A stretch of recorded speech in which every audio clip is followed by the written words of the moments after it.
This is a good list that I've put together, inspired by a couple of others and my own contribution, and I'd like to share this list with you. First, learning the power of purpose. A person who has purpose in their life, they have something to go for, some meaning. One writer described it, for some people it becomes a magnificent obsession. And for you and I, maybe it doesn't need to be that dramatic as a magnificent obsession. But it has to be something that does something to us, something that pulls us, especially into the future. You know, there are many influences on us. One is the influence of the past. Some people are always pulled back by the past. Some people are always pulled aside by the distractions. But here's what's powerful. If you have a list of high purpose in your life, it pulls you toward the future. And the more powerful the purpose is, the stronger it pulls. And here's the other great advantage if you have purpose for the future. It pulls you through all kinds of challenges and all kinds of difficulties. If you don't have these strong purposes for the future, it's easy to get swallowed by a bad day. It's easy to be almost annihilated by a poor month. And it's easy sometimes to almost disappear beneath the waves of a year that goes backwards if you don't have something to pull you beyond that year. So if you want something to pull you through all kinds of challenges, all kinds of difficulties and things that come at you, you got to have something on out there beyond today, beyond next week, beyond next month, beyond this year, that pulls you into the future. And the clearer it is, the stronger it pulls. The more dynamic it is, the more it affects your life, your spirit, your heart, your soul. It also creates imagination. It gets your mind working on how to achieve that purpose. And if your mind will work, and if your heart works, and if your spirit works, and if you have good input, like good ideas, I'm telling you, there isn't anything you can't accomplish. So that's one of the great powers that'll make a variable of you, and that is purpose. Here's the next one, self-confidence. Where does self-confidence come from? And this is the best advice I can give you on that. Not neglecting, first of all, the small daily disciplines. Self-confidence really comes from feeling good about yourself. And one of the best ways to feel good about yourself is at the end of the day to know that you poured it on. You did your best. If you conducted a meeting, you did the best you could. If you made a phone call, it was the best phone call you could possibly make. If you wrote a letter, it wasn't a casual letter, it was your best letter. At the end of those kind of days, when you feel good about yourself, self-confidence starts to rise. You know that if you can have this kind of a good day, you can have another one the next day, and those days become the weeks become the months, and the month becomes a powerful year. Self-confidence comes from the lack of neglect. If you will not neglect to do the small daily disciplines, that's where self-confidence comes from. Part of good health is self-confidence. I know I'm going to be healthy. I take the Herbalife products. I eat the apple a day. I walk around the block. I do the jogging on the beach. At the end of the day, when you've really poured it on and you've done all the stuff, self-confidence grows. That self-confidence affects your health, it affects your future, it affects your psyche. So this is true. One of the great powers is self-confidence. Self-confidence means willingness to do whatever it takes to achieve. Some people say, well, I'll do it for a little while and see what happens. You know, I'll try a couple of things. If that doesn't work, I'm out of here. And all of us know that that kind of person doesn't have much of a future. But if you're willing to do whatever it takes, if I have to learn a couple of things, I will learn those things. If I got to learn 5 or 6 things, I'll learn all 6. If I have to take an extra class, I'll take an extra class. If I've got to read the books, I'll read the books. If I have to consult with people who know more than I know, I will do the necessary consulting. Whatever it takes, I will do. That starts to develop unbelievable self-confidence. Self-confidence also comes from the ability to rise above your circumstances, to rise above what happens, the petty little things, the discouraging things that would sink everyone else's ship except yours, that would cause someone else to quit early in the day, but you keep going. That kind of willingness to overcome all circumstances, whether it's the little challenges or the big challenges, if you're willing to do that, I promise you, this kind of power will work for you, and in you, the variable, it'll make a difference. The third on the list I had was enthusiasm. And here's what I wrote about enthusiasm. Enthusiasm that's powerful is mostly enthusiasm that is enthusiasm inside, 90%, 10% outside. We all know what the enthusiasm is like when somebody lets us see their enthusiasm, which is like the 90%, and only 10% of it is inside. But the enthusiasm that really affects people is not just being loud, but the enthusiasm that runs deep, the enthusiasm that comes from deep inside, created by self-confidence, created by purpose, created by genuine willingness to help other people. That kind of enthusiasm, knowing that you're going to get the job done, knowing you're going to affect people, knowing you're going to have testimonials flowing in from all kinds of directions. That kind of enthusiasm. A lot of it is quiet. A lot of it is unheard. And the 10% that's heard, it rings a bell. People call it genuine enthusiasm because they know that what you say in the outward display of your enthusiasm is only a small tip of the iceberg of the enthusiasm you feel inside that really motivates you to do the best job you can. Next on my list to help you become the powerful variable is expertise. Wanting to excel in all of the skills and settling for nothing less than an outstanding performance.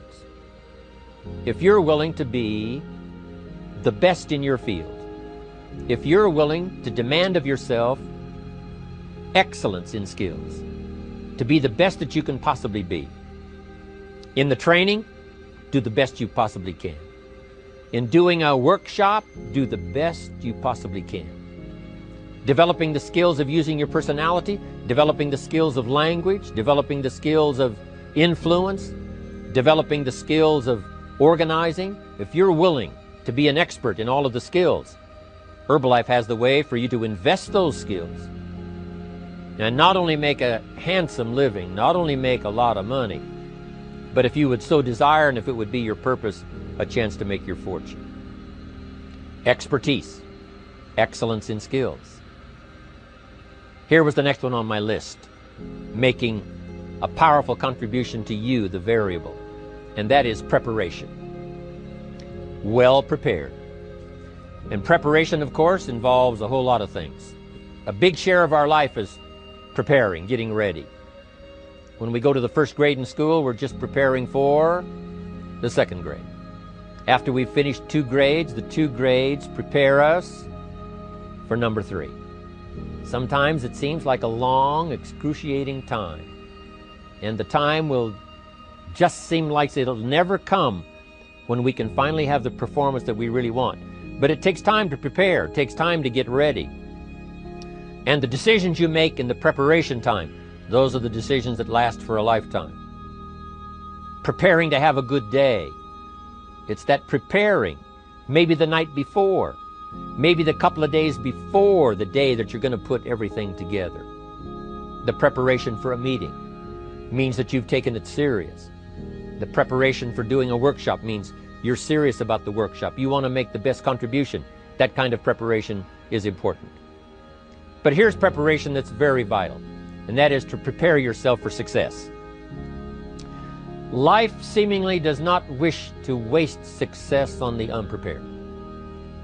Life says, why waste a fortune on this person? They're not prepared to do the right things with it. They're not prepared to use it wisely.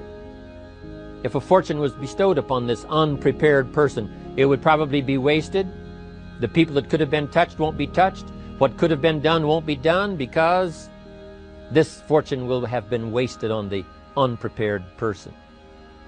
So not only look for fortune, not only look for the promise, but prepare yourself and ask of yourself, what can I do to make myself ready? Because remember, life was designed not to give us what we want, not to give us what we need, but life was designed to give us what we deserve. Every value in life must be paid for, and those that pay are the ones that get it. It says those that give receive. Someone says, I wish to receive, I wish to receive. You don't have to concentrate on receiving. Just become a good giver. It says those that search will find. Someone says, well, I need to find some good ideas to help change my life for the future. Then to find good ideas, that doesn't come because you need them. It comes because you search for them. If you want good ideas, you got to go after them. You got to go to the class, you got to go to the workshop, you got to go to the training, go to the book, right? You got to go to the journal, right? Go where good ideas are being taught. Go searching, go looking, because good ideas are not going to be wasted on those that are not seeking, searching, well prepared.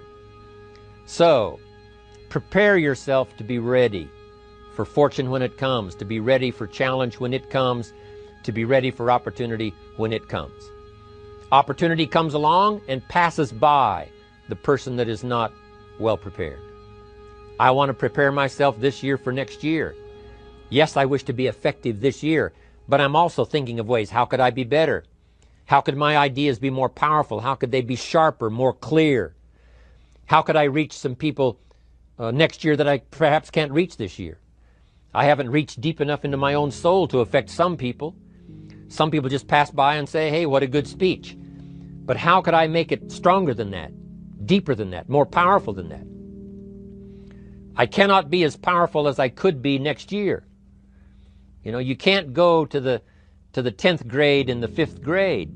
You just got to go through the grades. But the more you are prepared, when the 10th grade finally comes, now you can cash in and get 2 times, 3 times, 5 times more value from it by being prepared.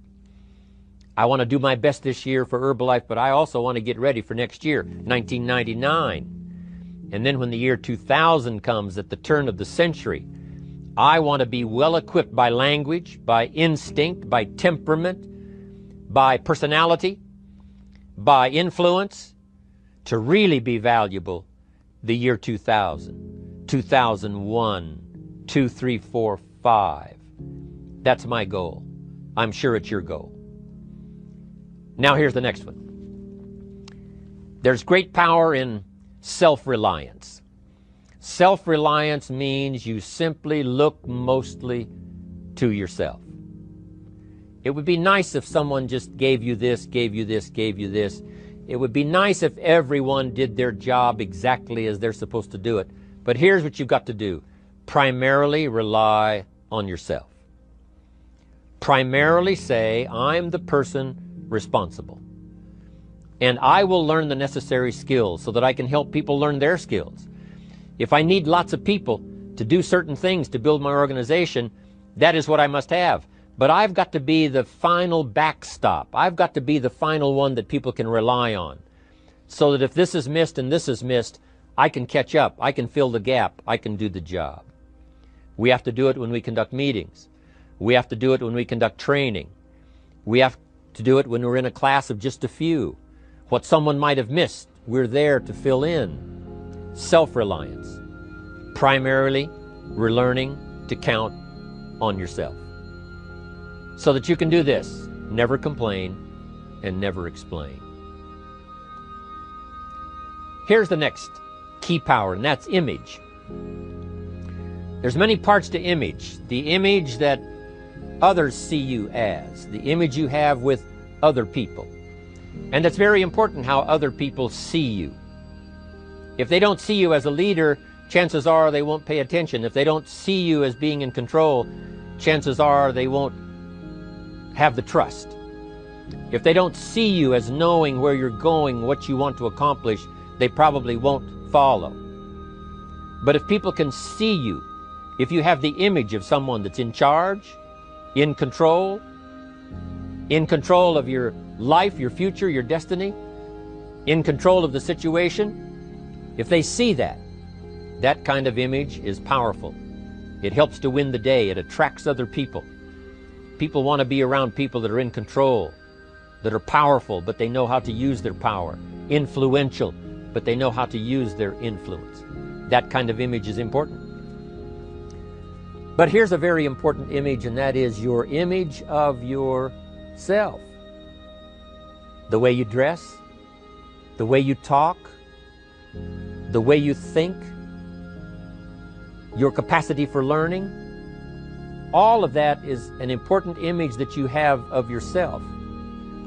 The image that you have that if it needs to be learned, you could learn it. If there's a book that needs to be mastered, you could master it. If there's a skill that needs to be learned, why couldn't you get busy now and learn that skill? That kind of self-image, that I am continually trying my best to be the best I can. Because one of the most important places you have to look is into the future, yes. You got to look into the past, yes. You've got to look around, yes. But one of the most important places you have to look is in the mirror. You know, how I appear to other people, that's important. But how I appear to myself is the ultimate importance. That kind of image, to where you'll develop the self-confidence, you'll develop the self-reliance. Now here's another one in my rather short list. The next word is character. Becoming a person of high values, a person of principles, a person of honesty, a person that earns respect. That kind of character. It took character when Mark started to put the marketing system together. How can we have a system that will build in the integrity, that people will know that if this happens, then this will happen, and if this goes wrong, here's the way to fix it? Unless you have the principles and the character and the integrity to put together a viable plan for a wide variety of people, then the system is not going to last very long. And I've been around long enough, and I'm sure you have been around long enough to see a lot of systems that got started, but they failed. And the reason is because they were not constructed with integrity. They were not constructed with character. They were not constructed with doing the right thing. They might have been constructed to take advantage. You know, cash it out as quickly as possible and leave.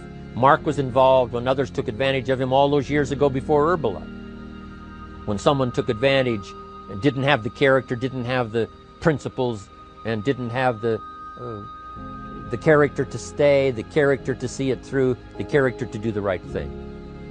So this is important, to develop the character within yourself, that people see you as honest, as fair, willing to do the right thing, willing to be helpful, but always willing to walk the center line, not to pass the line. When we come to an opportunity like Herbalife, especially multi-level network marketing, it is so dynamic, it is so powerful, and it is so possible in fortune making that sometimes people want to speed up the process by cutting the corners, by neglecting to do the right things, you know, to cheat a little here, you know, cross the line just a little bit, because then, you know, it'll grow faster and you can cash in quicker. Not necessary here. Doing Herbalife right will build your fortune longer and stronger than trying to cut the corners and not doing it right. If we'll have the integrity that Mark had when he started it, and keep perpetuating that we will do the right thing by the marketing system, the right thing by a distributor who has a customer and they take care of that customer belongs to that distributor. That kind of integrity in the marketing system, the kind of integrity we have among each other, the kind of character we have to rely on each other, because here's what we cannot do. We cannot do this by ourselves. Mark's got to count on me. I've got to count on Mark. We've got to count on the president's team. The president's team has to count on the chairman's club for advice and counsel. We have to count on the millionaire team, the tabulator team, the world team. We've got to count on the distributor. We've got to count on the distributor giving the right message to the potential customer. We've got to count on the distributor giving wise counsel to the new recruit, teaching them the right way, the Herbalife way, the principled way, the character way. Vitally important. Building and developing your own character. Now here's another one. It's called self-discipline. Self-discipline, all of us have a challenge with that. Because sometimes it's easy, and especially if you're working hard, doing the best you can, it's easy sometimes to let up and let it go. But remember, so many people, especially now that we're as big as we are around the world, are counting on what we do. At home office, they have to be careful. They have to be disciplined. It's easy for the person who ships the product from Herbalife says, oh, well, I'll wait until tomorrow to ship it. And then they go home and sleep like a baby. But the distributor who's waiting for that product doesn't sleep that night, or doesn't sleep when the product doesn't show on time. But if everybody will have the discipline to say, I will do the best job I can. I will make mistakes, of course, because we're all human, but I'll try to remedy those mistakes and do the best job I can. That kind of self-discipline that understands how important your part is in all of the functions that work. Coming to work on the set here, HBN, there's so many people that play a part. And each one of the parts that are played is necessary to put on the broadcast, make it viable, make it real, make it powerful. Any couple of them missing, and it would be a disaster. But all of it put together, and it works like a charm. Each person developing the self-discipline to do their part, do their job. Here's one more, and that is the power of extraordinary performance and demanding of yourself excellent results. This is so important. If you want to live extraordinary, you must do extraordinary. If you want an extraordinary income, you must do extraordinary things. If you want an extraordinary fortune, you must go with the demands of what it takes to have that fortune. Mark has made such a fortune, it's almost beyond comprehension what the numbers really are. But guess what he has the satisfaction of knowing? He earned it all. If he'd have been lax in the performance, Herbalife would not be here these 18 years later. Herbalife would have been a footnote in multi-level history. But because he performed year after year, the 3rd year and the 5th year, and the 7th year and the 10th year, and the 12th year and the 15th year, and now performing well in the 18th year. I'm telling you, that's what makes it such a viable fortune for Mark personally, of course, because he did the job. If we would ask of ourselves that kind of performance, and you've got to ask it of yourself. You know, I can't ask it of you. I would try to inspire you. I would try my best to share with you what it might taste like, what it's like to finally make your fortune. It happened for me. But here's what you must do. You must demand it of yourself. Society does not demand that you not have a heart attack. But if you want to escape having a heart attack, you must demand it of yourself. Society doesn't demand that you take Herbalife and improve your health. You have to demand it of yourself. Society doesn't demand that you jog around the block every morning. But if you want good health, you must demand it of yourself. Society doesn't demand that you read a couple of books a week and improve your intelligence and your knowledge. That you must demand of yourself. Society does not demand that you build a financial wall around your family nothing can get through. That's not a demand of society. But you must demand it, if you wish it, you must demand it of yourself. Society doesn't demand that you learn a list of 10 skills.